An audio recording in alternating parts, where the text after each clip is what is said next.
శ్రీ మహాగణాధిపతయే నమః. ఐం మహాసరస్వత్యే నమః. శ్రీ లలితాంబికాదేవియే నమః. పూజ చేసినా కూడా ఫలితము రాకపోవడానికి కారణం ఏమిటి గురువుగారు అని ప్రశ్న.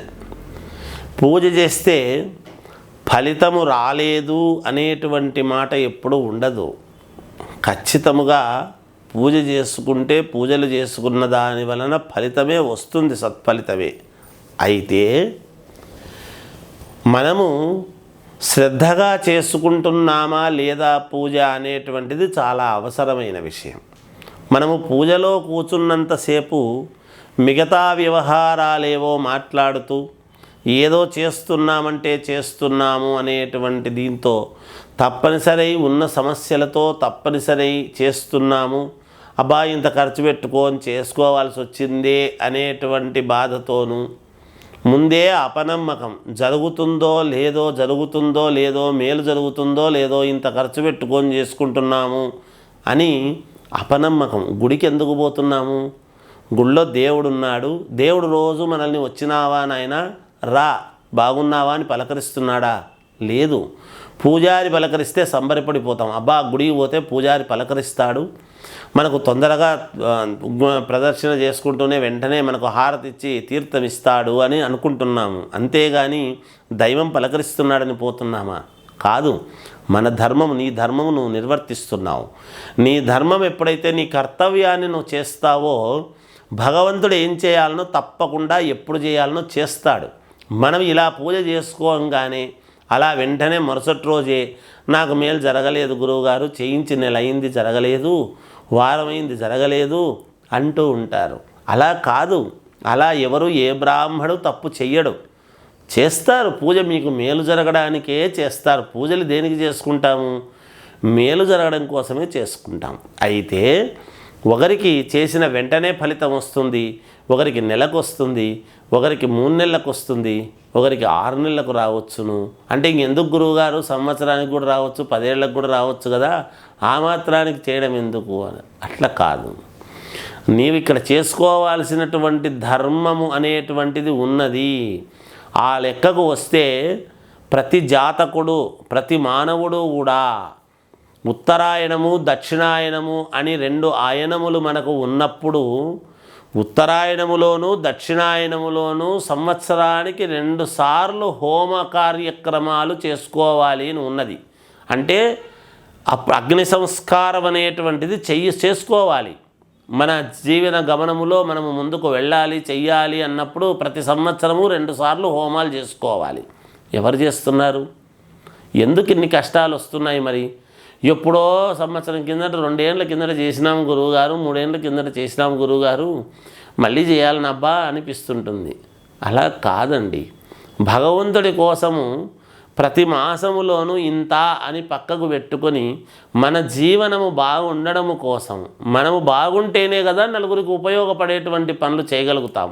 మనము చేసేటువంటి పనులు ఎప్పుడు కూడా మనము బాగుండాలనే కాదు, మన తర్వాత తరాల వాళ్ళు బాగుండాలి అనేటువంటి ఉద్దేశంతో చేస్తారు. మనకంటే పూర్వీకులు, మనకంటే ముందు వాళ్ళు ఎకరాలు దేవాలయాలకు దానము చేసుంటారు. కొంతమందికి ఉచితముగా ఇల్లు కట్టించిచ్చుంటారు, కొంతమందికి మంచినీళ్ళ బావులు తవ్వించినారు, కొంతమందికి అనేక రకాల ఉపాధులు కల్పించినారు. అలా చేయడం వల్ల ఏమైంది అంటే ఆనాడు వాళ్ళు నష్టపోయినారేమో. మనకేమనిపిస్తుందంటే ఆ రోజు ఎకరాలు నష్టపోయినారు మా వాళ్ళు, అందరికీ ఇచ్చారు తెలియకుండా, తెలివి తక్కువ వాళ్ళు ఈరోజు కోట్ల రూపాయలు విలువ చేసేటివి మనం వాళ్ళకి ఇవ్వకుంటే బాగుండా అని అనుకుంటున్నాం. దాని అర్థం ఏమిటి అంటే అది చాలా తప్పు అలా అనుకోవడం. మా తాతలు ఇంత ఉన్నతమైనటువంటి ఆశయంతో ఇచ్చారు, మేమేమి ఇవ్వలేకపోతున్నామే అనేటువంటి భావన ఎప్పుడైతే కలుగుతుందో మనము ఈరోజు కష్టపడుతున్నాము అనేటువంటి భావన ఉంటుంది కొంత. ఎందుకంటే కష్టాలు ఉన్నప్పుడే కదా ఒక మాట అనుకుంటాం. ఎవరికైనా సహజము. అంటే మనకు ప్రాప్తము లేనిది ఎప్పుడూ కూడా మనకు రాదు. మనకు ప్రాప్తము ఉంటే ఎక్కడి నుంచైనా వస్తుంది.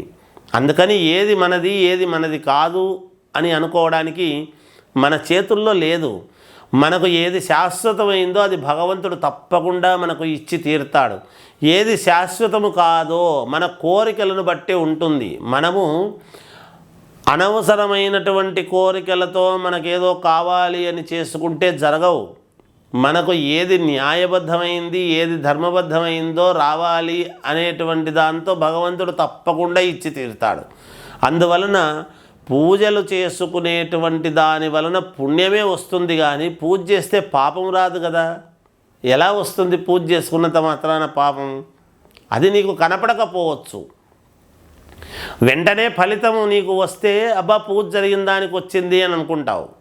ఫలితం రాకపోయేటప్పటికీ నీకు మేలైతే జరుగుతుంది. ఆ మేలు ఏ రకంగా జరుగుతుంది అంటే నీకు ఇంట్లో వాళ్ళ ఆరోగ్యపరంగాను, లేదా నీకు అనుకూలమైనటువంటి వాళ్లకు మేలు జరగడము, లేదా ఇంకొక రకము, అనేక రకాలుగా జరుగుతుంది. మంచి అనేది, మేలు అనేది.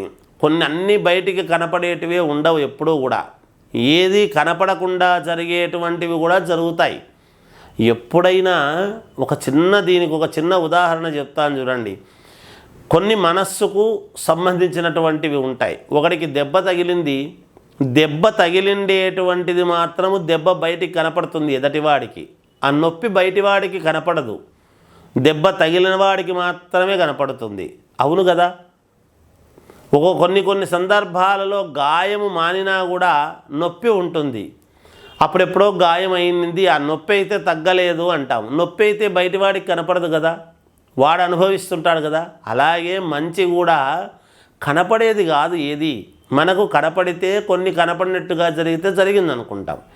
ఎవడికి వాడికి లోపల తెలుస్తుంది ఎప్పుడూ కూడా మంచే జరుగుతుంది గాక. పూజల వలన ఎప్పుడూ కూడా పూజల వలన ఇబ్బంది అనేటువంటి మాట ఉండదు గాక ఉండదు. కాకపోతే నిరంతరము ఏదో ఒక పూజా కార్యక్రమము, ఏ పండగ వచ్చినా పూజలు కార్యక్రమాల్లో పాల్గొనడం అనేటువంటిది మన ధర్మం, మన కర్తవ్యం. అందుకనే కర్మలు ఇవి. ఈ కర్మలు అనేటువంటివి నిరంతరము చేసుకుంటూ పోవాల్సినటువంటివే. మనలో ప్రాణము ఎందుకు చేసుకోవాలి అంటే ఇవాళ రాత్రి పడుకుంటే రేపు లేస్తున్నాం. ఎలా లేస్తున్నాం? ఎలా లేవగలుగుతున్నాం? అంతా మన చేతుల్లో ఉందా? లేదు. భగవంతుడు అనుకుంటేనే లేపుతున్నాడు. భగవంతుడు గనక మన యందు చూడకుండా మొహం తిప్పుకుంటే లేవగలమా? లేయగలమా? మరి ఉదయం లేచినందుకు గాను ఈరోజు మనం ఏం చేశాం భగవంతుడికి? ఒక ఆఫీసుకు వెళుతున్నాము, మనకు నెల జీతం ఇస్తున్నాడు అంటే అటెండెన్స్ 30 రోజులు వచ్చినాడా లేదా అనేటువంటిది చూస్తున్నారు కదా అధికారులు. ఒక స్కూల్కు వెళ్ళేటువంటి పిల్లవాడు రోజు అటెండెన్స్ వచ్చినాడా లేదా అని చూస్తున్నారు కదా. అలా ప్రతిదానికి అటెండెన్స్ అనేటువంటిది ఉన్నది. మనము లేచి ఈరోజు భగవంతుడు మనకు ఆయుష్ ఇచ్చినాడు, మనం లేచినాము, లేచినందుకు గాను మనల్ని భగవంతుడు ఊపిరి ఉంచి లేపినందుకు గాను మనం ఆ రోజు చేసుకోవాల్సినటువంటిది ఏమిటి? భగవంతుడికి కృతజ్ఞతాపూర్వకముగా. అందువలన నిత్యకర్మలలో భాగంగా తప్పకుండా మనము పూజలు కార్యక్రమాలు అనేక రకాలుగా మనకు చేతనైనంత వరకు, అనుకూలమైనంత వరకు చేసుకోవాల్సినటువంటిదే. పూజలు చేసుకున్నా కూడా ఫలితం రాలేదు అనేటువంటి మాట ఉండదుగాక. మనము చేసుకున్నటువంటిది ఎన్నో తెలియక పాపాలు చేసింటాం. ఈ పూజ ఏ పాపానికి గాను ఆయన క్యాలిక్యులేషన్ వేసింటాడో మరి మిగతా వాటికన్నిటికీ కూడా ఉంటాయి కదా. అందువలన మనకు తెలుసో తెలియకో చేసినటువంటి వాటికి దేనికి అనేటువంటిది ఒక లెక్కాచారం అనేటువంటిది భగవంతుడి దగ్గర ఎప్పుడూ కూడా ఉంటుంది గాక. అందుకని పూజల వలన మేలే జరుగుతుంది కానీ ఎవరికి ఎలాంటి ఇబ్బంది జరగదు. ఇబ్బంది వచ్చేటట్టుగా ఏ పౌరోహితుడు అలా చేయిస్తాడు అనుకోవడానికి లేదు. మీకు ఏదైనా దోషం అనేటువంటిది ఉంటేనే పూజలు చేసుకోమంటారు, చేయిస్తారు. అయ్యగారులు కూడా చాలా జాగ్రత్తగా, అయ్యగారులు కూడా ఎంతో ఎదటి వాళ్ళు బాగుండాలి. లోకా సమస్తా సుఖినో భవంతు, గో బ్రాహ్మణేభ్య శుభం భవతు అని చెప్తున్నాం. గోవు తర్వాత వెంటనే బ్రాహ్మడు అని. సరే, ఒకవేళ బ్రాహ్మణుల్లో కూడా అయ్యగారులలో కూడా చిన్న పొరపాట్లు చేసిన వాళ్ళు ఉంటారేమో కానీ శాస్త్రాల్లో ఎప్పుడూ తప్పుడు ఉండదు. అందుకని అందరినీ ఒకటే రకంగా చూడడం కూడా తప్పు. అందుకని అందరూ కూడా బాగుండాలి. ఎవరైనా మేలు జరగడానికే చేయిస్తారని తెలియజేస్తూ జయోస్తు.